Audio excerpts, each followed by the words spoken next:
യൂദാസ് 1-ാം അധ്യായം. അഭിവാദനം.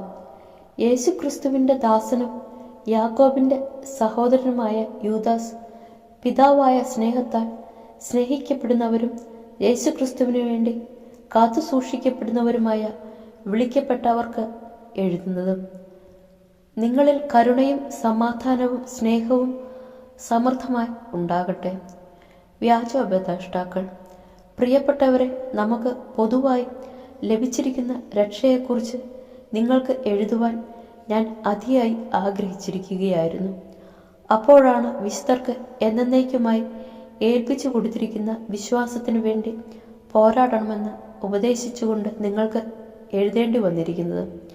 പണ്ട് തന്നെ ശിക്ഷയ്ക്കായി നിശ്ചയിക്കപ്പെട്ടിരിക്കുന്ന ചില ദുഷ്ടമനുഷ്യർ നിങ്ങളുടെ ഇടയിൽ കയറിക്കൂടിയിട്ടുണ്ട്.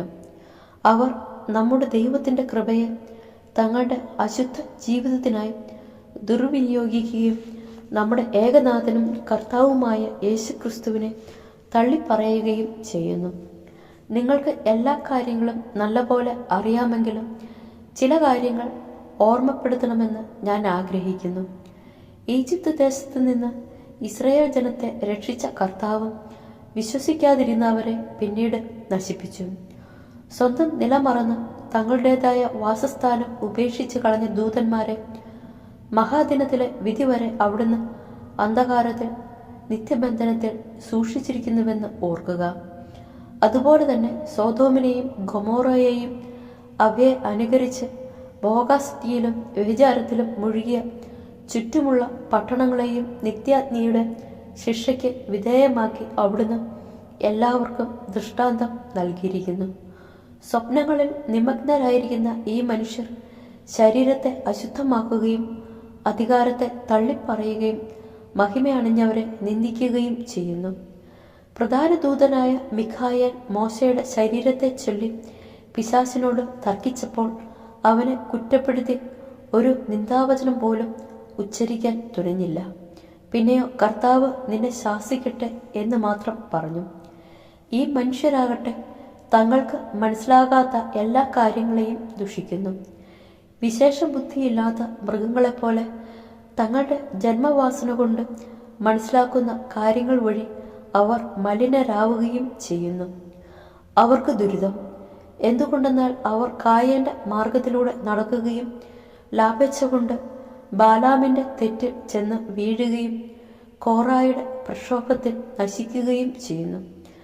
തങ്ങളുടെ കാര്യം മാത്രം നോക്കി നിർഭയം തിന്നുകുടിച്ച് മതിക്കുന്ന അവർ നിങ്ങളുടെ സ്നേഹവിരുന്നുകൾക്ക് കളങ്കമാണ്. അവർ കാറ്റിനാൽ തുരത്തപ്പെടുന്ന ജലശൂന്യമായ മേഘങ്ങളാണ്. ഉണങ്ങി കടപുഴകിയ ഫലശൂന്യമായ ശതകാലവൃക്ഷം പോലെയാണ്. അവർ തങ്ങളുടെ തന്നെ ലജ്ജയുടെ നുരയുയർത്തുന്ന ഉന്മത്ത തരംഗങ്ങളാണ്. വഴിതെറ്റിപ്പോകുന്ന നക്ഷത്രങ്ങളാണ്. അവർക്ക് വേണ്ടി അന്ധകാര ഗർത്തങ്ങൾ എന്നേക്കും തയ്യാറാക്കപ്പെട്ടിരിക്കുന്നു. ആദത്തിൽ നിന്ന് 7-ാം തലമുറക്കാരനായ ഹെനോക്ക് പ്രവചിച്ചത് ഇവരെക്കുറിച്ചാണ്. കണ്ടാലും കർത്താവ് തൻ്റെ വിശുദ്ധരുടെ 10,000-ങ്ങളോടുകൂടെ ആഗതനായിരിക്കുന്നു. എല്ലാവരുടെയും മേൽ വിധി നടത്താനും സകല ദുഷ്ടരെയും അവർ ചെയ്ത സകല ദുഷ്കർമ്മങ്ങളുടെ പേരിലും തനിക്ക് എതിരായി പറഞ്ഞ എല്ലാ ക്രൂരവാക്കുകളുടെ പേരിലും കുറ്റം വിധിക്കാനും അവിടുന്ന് വന്നു. അവർ പിറുപിറുക്കുന്നവരും അസംതൃപ്തരും തങ്ങളുടെ ദുരാശകൾക്കൊത്ത വിധം നടക്കുന്നവരും വമ്പ് പറയുന്നവരും കാര്യസാധ്യത്തിനു വേണ്ടി മുഖസ്തുതി പറയുന്നവരും ആണ്. താക്കീതും ഉപദേശവും. എൻ്റെ പ്രിയപ്പെട്ടവരെ, നിങ്ങൾ നമ്മുടെ കർത്താവായ യേശുക്രിസ്തുവിൻ്റെ അപ്പസ്തോലന്മാരാൽ മുൻകൂട്ടി പറയപ്പെട്ട വചനങ്ങൾ ഓർക്കുവിൻ. അവർ നിങ്ങളോട് പറഞ്ഞിട്ടുണ്ട്, തങ്ങളുടെ ദുഷ്ടമായ അധമ വികാരങ്ങൾക്ക് അടിമപ്പെട്ട് ജീവിക്കുന്ന പരദൂഷകർ അവസാന നാളുകളിൽ വരും.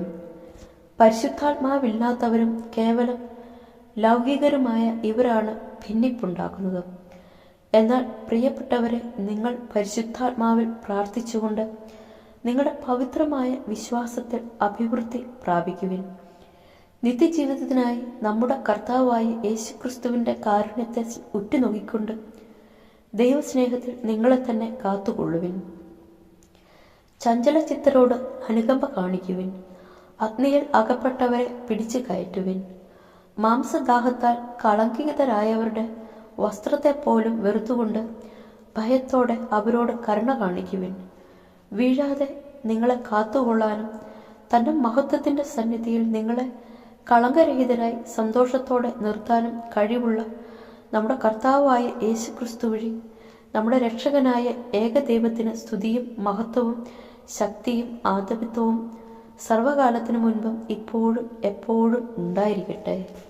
ആമേൻ.